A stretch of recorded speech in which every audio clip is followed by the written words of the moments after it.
Es ingeniera en electricidad por la Escuela Superior Politécnica del Litoral. Durante su vida universitaria formó parte de algunas directivas estudiantiles en la Federación de Estudiantes Politécnicas del Ecuador. Defendió la educación superior gratuita en el colectivo Jubileo 2000. Luchó contra la deuda externa ilegítima. Asambleísta, queremos darle la más cordial bienvenida primero a nuestra provincia, luego a nuestra radio. Nuestro director nos ha comunicado acerca de su presencia. Usted siempre será bienvenida aquí. Buenos días. ¿A qué obedece su presencia? Bueno, buenos días. Gracias a todos los que escuchan Radio Gaviota. Un saludo para Carlitos, que esperaba conocerlo, pero está delicado de salud. Un saludo desde aquí, de su radio. Sí. Alberto, Cindy, muchas gracias. Un saludo a todos los agricultores, transportistas, pescadores que nos escuchan. Conocemos que esta es una radio pues muy querida también por el presidente Correa. Como ustedes saben, yo soy asambleísta. Ahora nos dicen correístas, nunca hemos querido llamarnos de ninguna manera, pero finalmente salimos de Alianza País, como el pueblo ecuatoriano lo conoce. Nosotros nos denominamos la bancada de la dignidad. Estamos aquí, bueno, invitados a algunos eventos. Hoy día se terminan las vacaciones ya. La vacancia legislativa se termina, no hemos tenido muchas vacaciones en realidad. Y bueno, recibimos una invitación de la directiva que se formó aquí, Acuerdo Nacional por la Revolución Ciudadana. Ustedes saben que estábamos intentando formar un nuevo partido. Tenemos algunos vetos y algunos bloqueos en el Consejo Nacional Electoral. Y recibimos una invitación justamente para hablar de las medidas económicas que tomó el gobierno nacional y de la famosa ley económica urgente, que en realidad nosotros la denunciamos como una ley neoliberal que nos va a retornar al pasado. Entonces, estamos aquí pues en esta radio también para contestar preguntas de ustedes y de la ciudadanía, ¿no? Yo soy asambleísta por Guayas, pero cuando ganas la curul en realidad te vuelves un asambleísta a nivel nacional. A nivel de todo el Ecuador. Un saludo a todos los asambleísta. Le doy la bienvenida también a la provincia. Me decía que estaba con un poquito de frío. Sí, aquí está haciendo frío. Allá en Guayaquil estamos con un solazo increíble. Bueno, entonces vamos a calentarnos con los temas. Usted acaba de mencionar que estas medidas nos transportarían en el tiempo al pasado. Sí, así es. ¿Estamos hablando de algo negativo, un impacto negativo, a criterio suyo? Sí, a criterio de bueno, yo creo que la gente ya lo comienza a sentir, ¿no? El paquetazo que ha dado el presidente Moreno al Ecuador, traicionando la voluntad popular, porque cuando la gente votó por el señor Lenín Moreno, votó por la continuidad de un proceso político, votó porque un proceso político se ha perfeccionado y se ha mejorado. Es verdad que la gente quería ciertos cambios, pero no un giro a la derecha. Por eso no votó el pueblo ecuatoriano. El pueblo ecuatoriano votó por mejorar la revolución ciudadana. Y yo lo voy a decir siempre, lo voy a decir en todos los paneles en donde me inviten. El pueblo votó por una continuidad, por un proceso político, y ahora lo que ha hecho el señor Lenín Moreno es retornar al pasado. Es decir, las instituciones del Estado todos pertenecen a un partido político. En este caso, por ejemplo, el Partido Social Cristiano. En el Consejo Nacional Electoral está Pachacuti, que está el Partido Social Cristiano, está el MPD. En el Consejo Ciudadano Transitorio está lo mismo, está el señor Trujillo, que es afín al partido Pachacuti, y asimismo la partidocracia ha retornado. Y eso nos huele a lo que yo recordaba en mi juventud, ¿no? Que era que la partidocracia se tomaba los poderes políticos, y eso es lo que estamos viviendo, que no votó por eso el pueblo ecuatoriano. Y ahora en las medidas económicas, esto que por 10 años Correa protegió el precio de los combustibles, porque cuando aumenta el combustible aumenta todo. O sea, eso es algo que tenemos que comprender y que el gobierno nacional no lo ha querido comprender. Y en vez, como hacía el presidente Correa, y esto yo lo leía en las redes sociales, ¿no? Correa aumentó el precio de los licores, Correa aumentó el precio de los perfumes, Correa aumentó el precio de la Nutella, pero no aumentó la gasolina nunca, porque tenía claro que el precio de la gasolina significaba que aumente la canasta básica, o sea, significaba un impacto directo a los pobres y a la clase media del Ecuador. Entonces tenía mucho cuidado con este tipo de medidas. ¿Qué hizo el presidente Correa?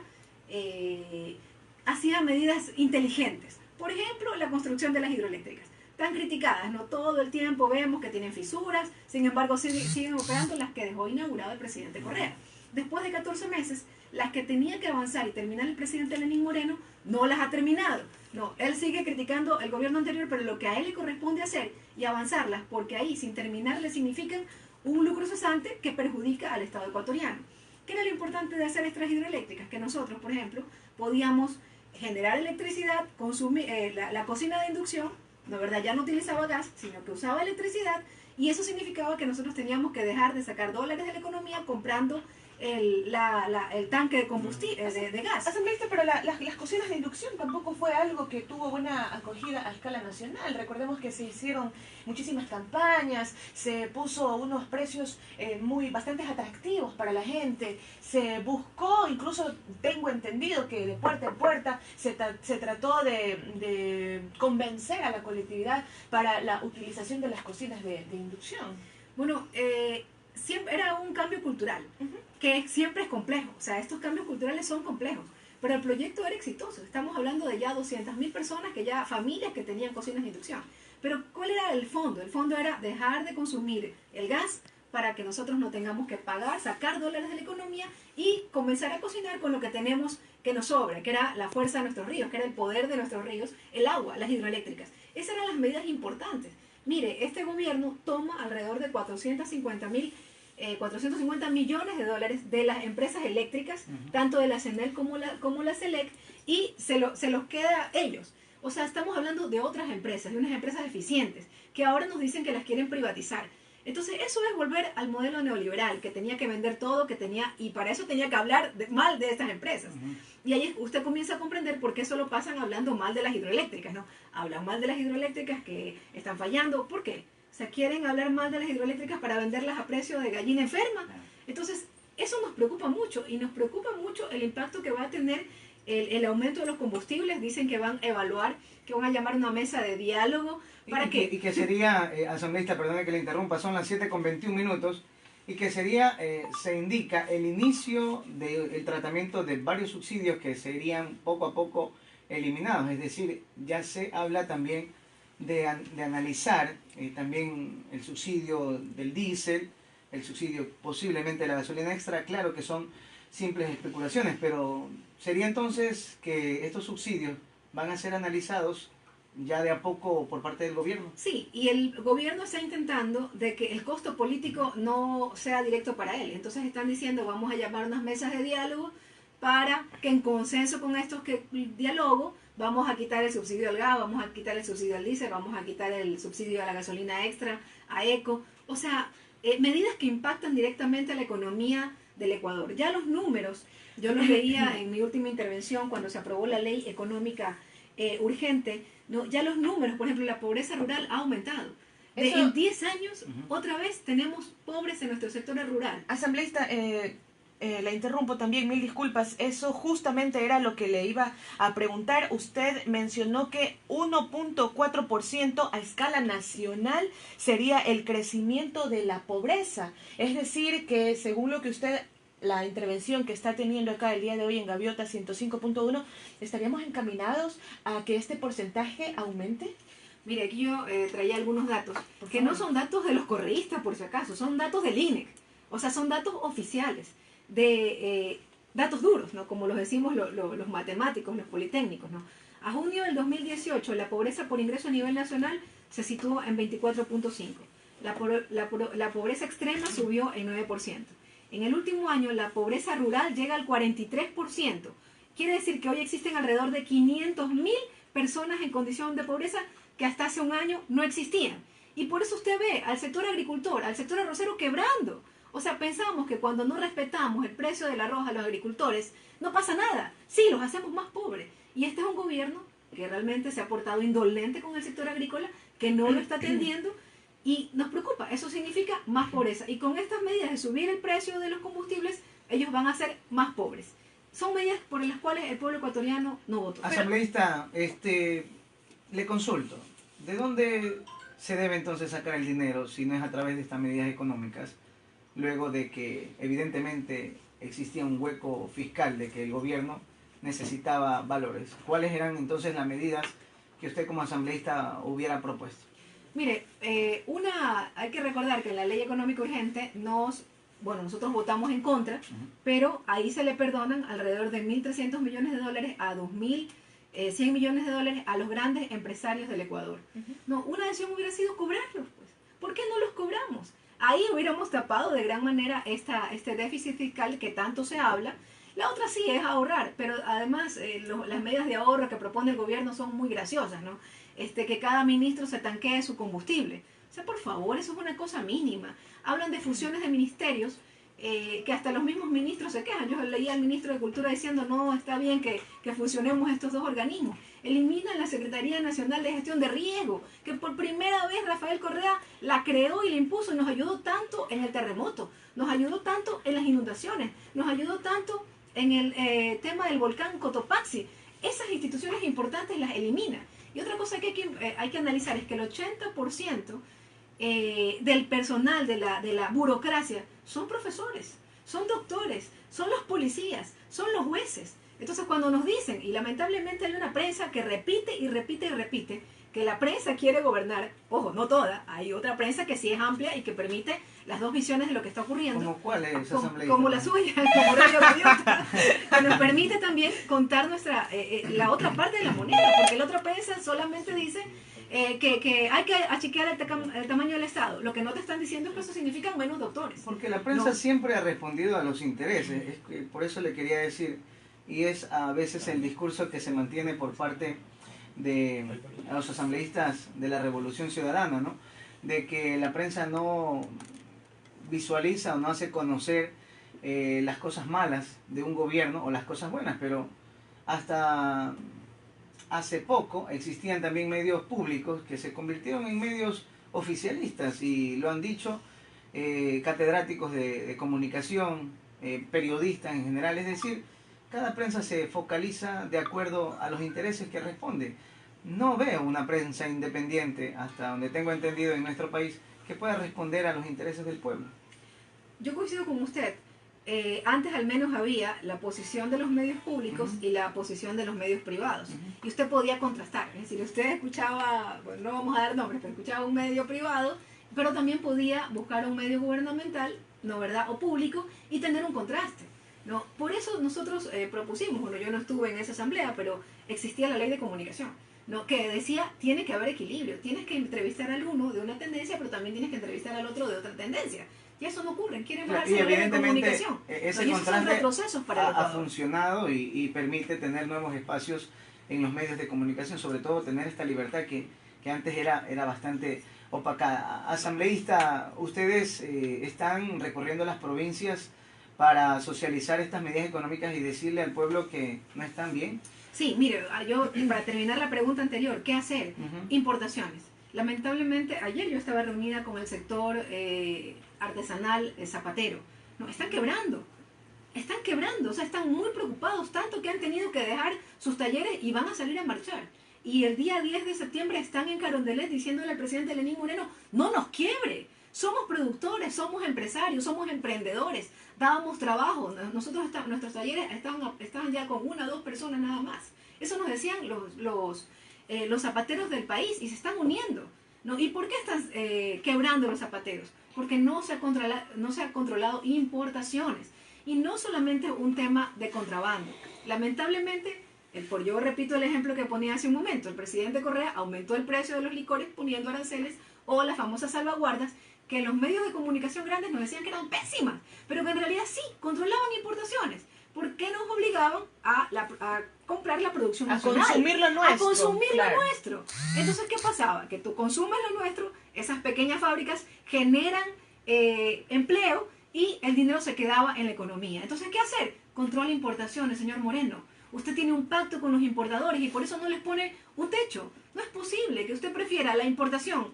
Me decían los zapateros, los artesanos me decían, sí, él está generando empleo, pero en Brasil, porque nos está entrando zapato brasilero. Es decir, que no, asambleísta, las 250.000 plazas de empleo en otros países. ¿Esa es la lectura de ustedes?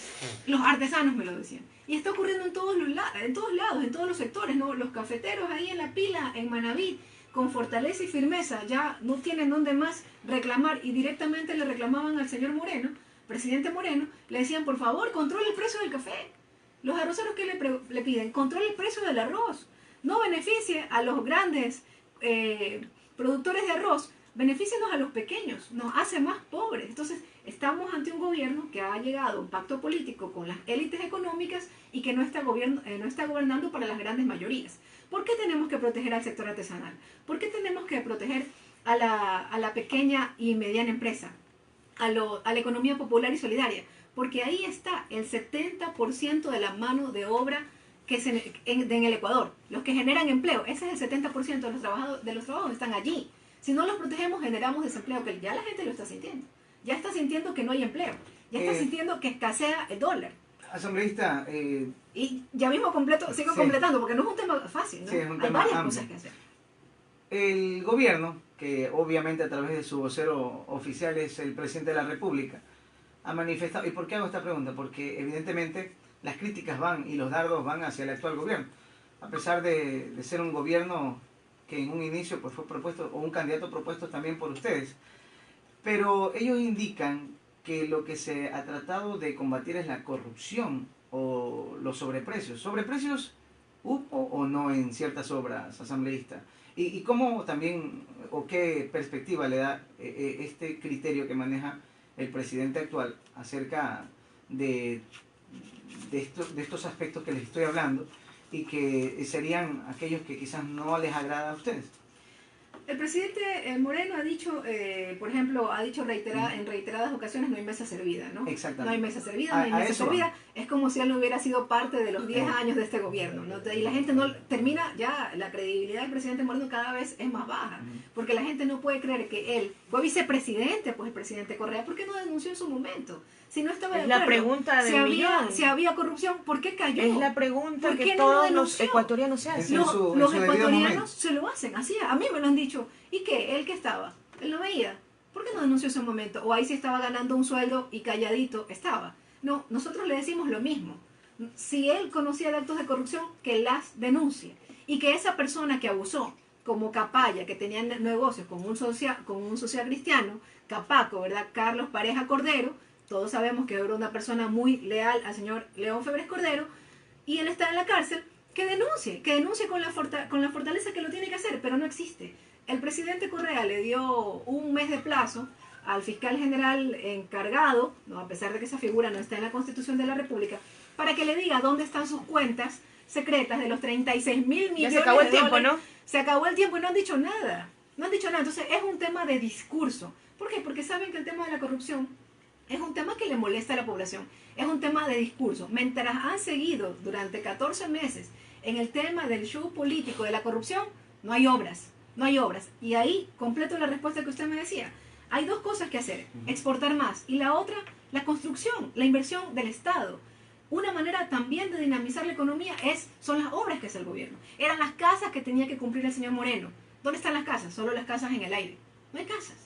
Entonces, esa era una manera de generar empleo. Y eso dinamiza la economía. Asambleísta, el plan Toda una Vida, la gran minga agropecuaria, las 250.000 plazas de empleo, el discurso impresionante del primer mandatario cuando estuvo cuando ya fue presidente, el primer día que invitó a todos los ecuatorianos. Fue algo espectacular. Yo creo que todos los quienes vimos ese discurso, creo que nos invitó a creer, a imaginar que en efecto se daría paso a un mejor país con lo que le había mencionado. Pero han pasado más de 14 meses y le pregunto a usted, de todo esto que se dijo, de todo esto que se anunció, ¿qué hay? ¿Qué se rescata? Yo pienso que no hay nada. Mire, aquí yo tengo un dato sobre la tasa de mortalidad infantil. Ha vuelto a los niveles de hace 10 años. Es decir, otra vez volvemos a tener los mismos niveles de mortalidad infantil que hace 10 años. ¿Recuerdan ustedes la misión Ternura? Claro. Esta es la misión Ternura. Nuestros niños están muriendo igual que hace 10 años. No puede ser. O sea, realmente, ¿qué cumplió? Ahí está el sector agrario.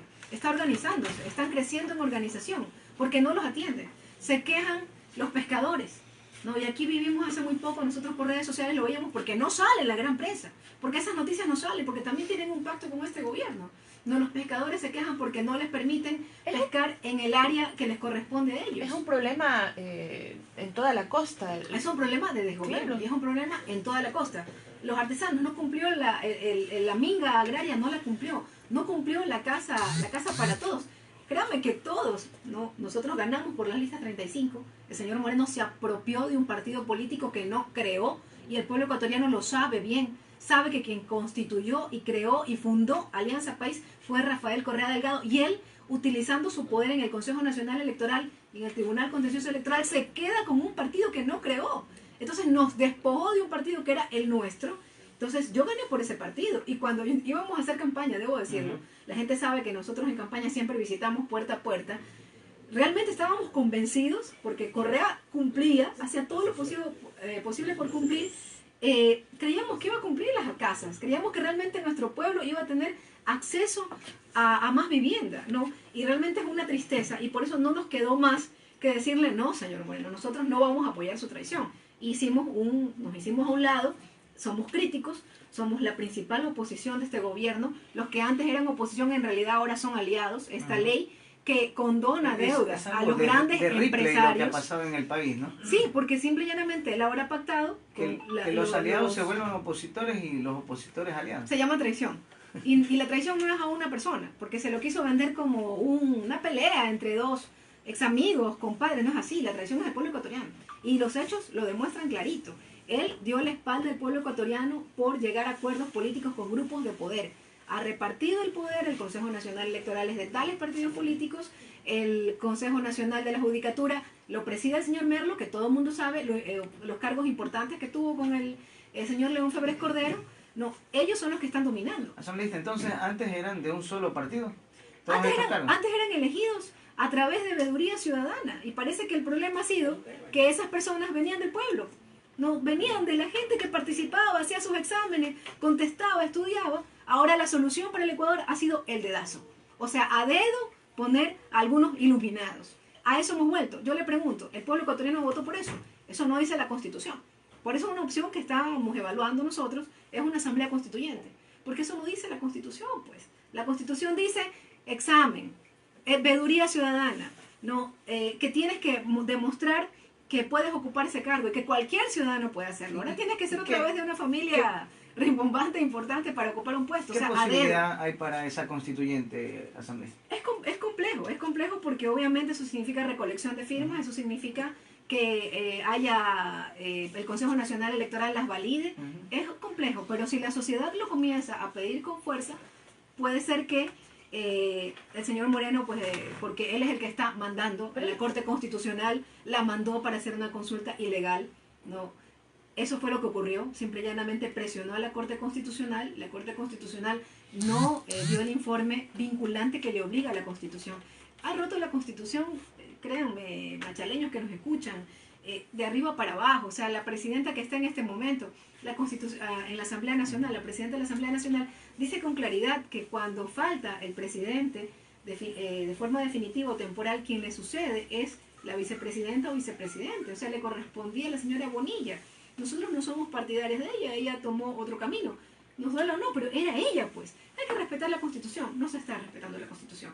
No hay la palabra fiscal encargado en ninguna parte de la Constitución. Y tenemos un fiscal encargado. Le tocaba al subrogante, que era el segundo después del señor Vaca. Del fiscal Vaca le tocaba al señor Rea, que era el subrogante, que era el segundo en puntaje. Ponen al que está en el puntaje 10, que es el señor Pérez, que es el que en este momento está. Entonces, van a venir un montón de demandas de ilegalidades e inconstitucionalidades, y eso le va a costar finalmente al pueblo ecuatoriano, porque es el que paga, porque es el que paga sus impuestos y de ahí se financia todo esto. ¿Cuáles son las aspiraciones de ustedes como Revolución Ciudadana y aliados al correísmo sería, ¿no? Nosotros queremos que se retome la senda por la que el pueblo ecuatoriano votó. Miren, en este momento ¿se está reestructurando? Correa tenía un precio de petróleo, terminó su periodo cuando tenía todavía un precio de petróleo de $20. En este momento tenemos un precio de petróleo de $70 y está subiendo. ¿Cómo lo estamos aprovechando? Esos dólares que ingresan, porque esa es otra manera, ¿verdad? Exportar más para que ingresen dólares a la economía. Una forma es exportar nuestro producto estrella, que sería el petróleo, ¿verdad? No lo estamos aprovechando porque se va en importaciones. Ese es el otro camino, que volviendo a la pregunta que me hacía Alberto, ¿qué hacer? No, fomente las exportaciones. Aproveche lo que dejó Rafael Correa, un acuerdo comercial con la Unión Europea, y fomente que exportemos más arroz, maíz, cacao, nuestros productos estrellas. Estamos preocupados de firmar un TLC, que lo que va a significar es que vamos a importar más, y con eso quebramos la dolarización. Es más, en este momento corremos riesgo de quebrar la dolarización, lo dijimos, porque en esta ley se permite que paulatinamente quitemos el impuesto a la salida de divisas. Y lo que vamos a hacer es que mucha gente que quiere sacar su plata a paraísos fiscales lo puede hacer. Esa también era una medida para mantener los dólares en la economía. Y con esta ley hay una flexibilidad al respecto y eso va a significar que los dólares van a salir. Entonces, ¿qué hacer? Hay varias cosas que hacer. Lamentablemente eso es cuando se piensa en el pueblo.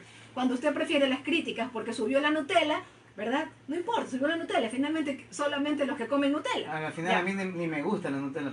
A mí sí ¿No me come gusta, la pero, Nutella? pero si me la quiero ¿Cómo comer, no come Nutella? Todo el mundo come pero si Nutella. la quiero comer, pago un poquito más. Claro, sí, es que quiere darse su pero gusto. no le subo el precio de la canasta básica. Pero no al ha pueblo habido, no ha ecuatoriano. habido ese precio de la canasta básica o de los Va productos. O subiendo. todavía. Va a ¿Por subir, qué le Porque pondría se me te dice todavía? paquetazo, pero ¿a qué se refiere con paquetazos? Ese es paquetazo. ¿Qué- Paquetazo es, qué subo medida? la gasolina, ¿La gasolina? subo la Pero gasolina, la subo la gasolina súper ha electricidad, subido. pero todo el mundo va a comenzar a comprar eco. Mire, ya está la información en los No, medios de comunicación. pero si hablamos de paquetazos significa que se ha subido el gas, se ha subido los productos. En realidad lo que se ha subido es la gasolina súper. Sí, pero es que es una cosa en cadena. Es decir, Ah, en ya, el entonces momento- vendrá un claro, paquetazo. Pero Ahí. no. O sea, en el No, o momento sea, que usted sube este es súper, el inicio según lo que usted dice, ¿no? Luego lo que conlleva es una cadena y De así subidas poco de a precio poco. de la Ok, canasta exacto, básica. esa es la lectura. Lo que le quería preguntar también, porque ya nos termina el Sí. tiempo, usted tiene una agenda copadísima el día de hoy, es al momento cómo están estructurados ustedes, luego pues de que el Consejo Nacional Electoral prácticamente, yo creo que no les va a aprobar el Movimiento Acuerdo Nacional, o si el tiempo dará. Otro tema que también se analizaba es que si las firmas podrán alcanzar luego de que ya se han receptado un montón de firmas en el país y ya no quedaría espacio para todas las personas que ya han entregado, habrían en realidad menos de quienes han firmado, no iría a alcanzar, no sé cuál es su óptica. Mira, bueno, primero ahí aprovechar para agradecer a todos los que nos dieron firmas por Maná, Ujú. por Acuerdo Nacional por la Revolución Ciudadana. Nosotros tenemos clarísimos que esas firmas fueron dadas para la continuidad de un proceso político para el partido de Rafael Correa, ¿no? ¿Verdad? Antes, ya yo comenté cuando nos robaron el partido. Lamentablemente hay un boicot. Nosotros intentamos ser primero el Partido de la Revolución Ciudadana, nos vetaron. Luego presentamos los papeles para hacer un partido de revolución alfarista porque no les gustaba el nombre Revolución Ciudadana, a pesar de que es una frase acuñada por Rafael Correa, que no les gustaba y nos boicotearon también ese proceso. Vino este movimiento que se organiza y que nos invita a ser parte de su movimiento y se conforma este Acuerdo Nacional por la Revolución Ciudadana. No hemos presentado las firmas porque corremos riesgo de que le den la razón a exfundadores. ¿Qué color, discúlpeme que la interrumpa, qué color es el que ustedes están utilizando? Turquesa. Turquesa. Es un azul con Un azul blanco, turquesa. Turquesa. Vemos también bonito. que se está renovando también en Alianza País los colores, los están utilizando también, un azul como medio turquesa, Sí. como... Hay que decir, bueno, ojalá que no quieran confundirlo, pero en realidad sí denunciamos aquí en el Oro a los ciudadanos machaleños este boicot. Y es en realidad porque hay un temor. Hay un temor a la fuerza que tiene Rafael Correa en las elecciones, ¿no? Él vino creo un mes y le viraron los números en la consulta por el no. No nos faltó tiempo, no nos pasaron la propaganda en los medios grandes de comunicación, donde nosotros explicábamos lo que iba a ocurrir y qué es lo que estamos viviendo, una gran desinstitucionalización.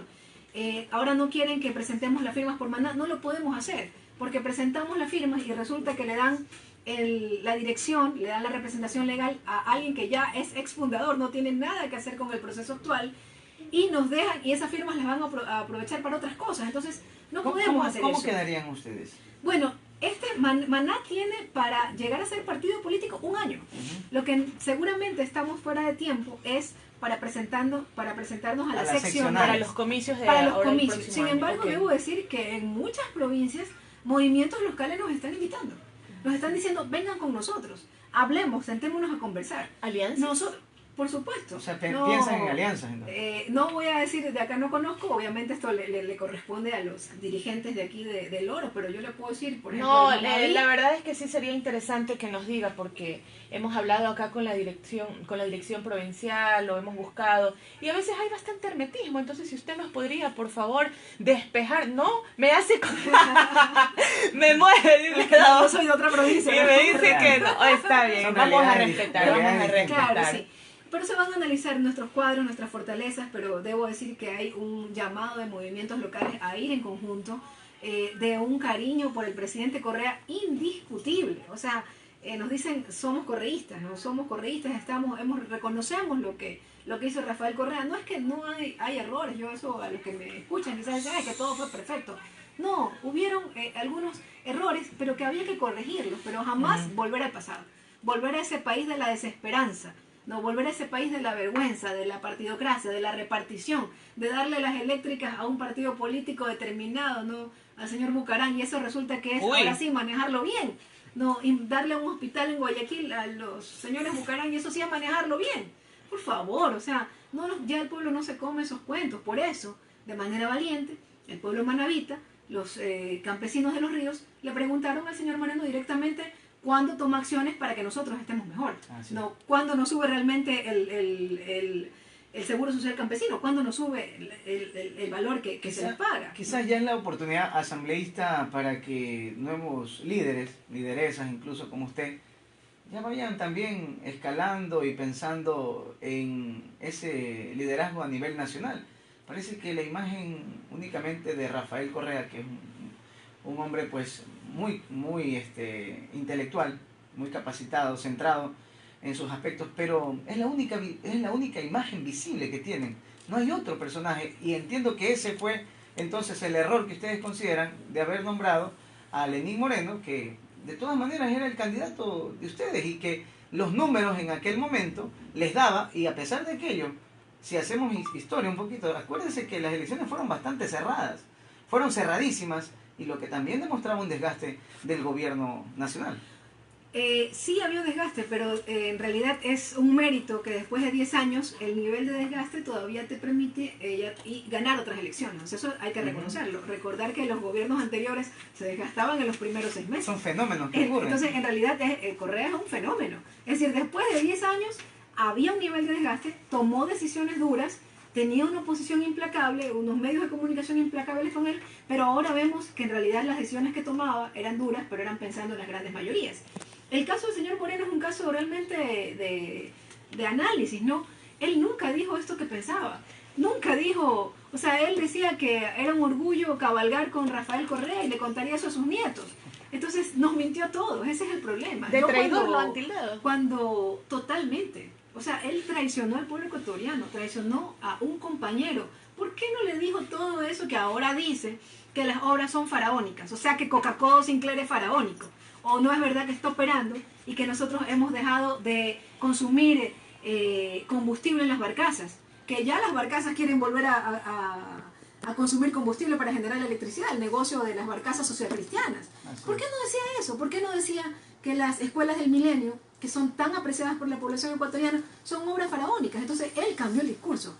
El que le falló al pueblo, a Alianza País, a la militancia de la 35 fue él. ¿Cómo podíamos sospecharlo? No, la última asambleísta, ¿ustedes conocen si el exmandatario habría pedido asilo? ¿Se está manejando este rumor en redes sociales o desconocen a qué? Oficialmente no conocemos nada. Vi una publicación, me parece, de algún periódico de Bélgica de que habría pedido asilo. Es algo que nosotros como bancada se lo hemos recomendado, porque no hay garantías en el Ecuador. Y ahí yo recuerdo el caso del vicepresidente Jorge Glass, que él jamás hubiera permitido toda esta traición. Es más, él tuvo una posición muy firme con respecto... ¿No consideran ustedes que debería ser como en el caso de Perú, por ejemplo, Ollantumala, en Brasil, Lula da Silva, y aquí en el Ecuador propiamente lo ha demostrado Jorge Glass? De todas maneras, ha mostrado esa, ¿qué sería?, valentía de estar detenido, pero desde allí seguir luchando por la revolución o la democracia. Mire, Jorge pensó que había justicia y nos pidió a nosotros los asambleístas que le quitemos el fuero de corte para ir al sistema de justicia ecuatoriano. La realidad es que no hay justicia en el Ecuador.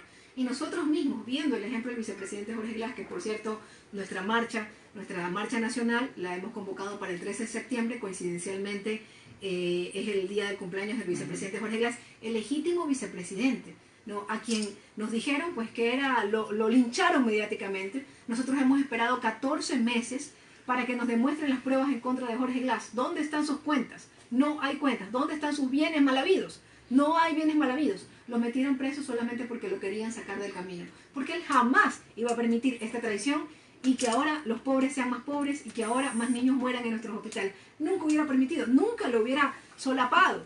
Por eso está en la cárcel, porque le querían quitar la vicepresidencia de la República. Asambleísta, agradecerle por su presencia acá. Tiene que cumplir otras entrevistas. Si usted desea, puede quedarse, o si no, pues, Oiga, ¿qué pasó? Es que tiene que irse al pasaje, entiendo yo. Ya. Pero es un gusto. Y recuerde que las puertas de esta radio estarán siempre abiertas cuando nos visite.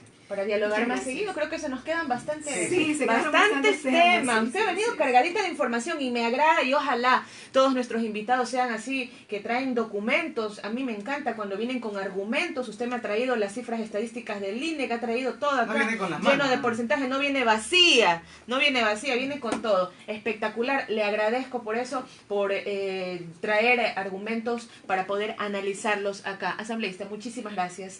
Cindy, Alberto, muchas gracias. Carlitos, que nos escucha, muchas gracias. Gracias.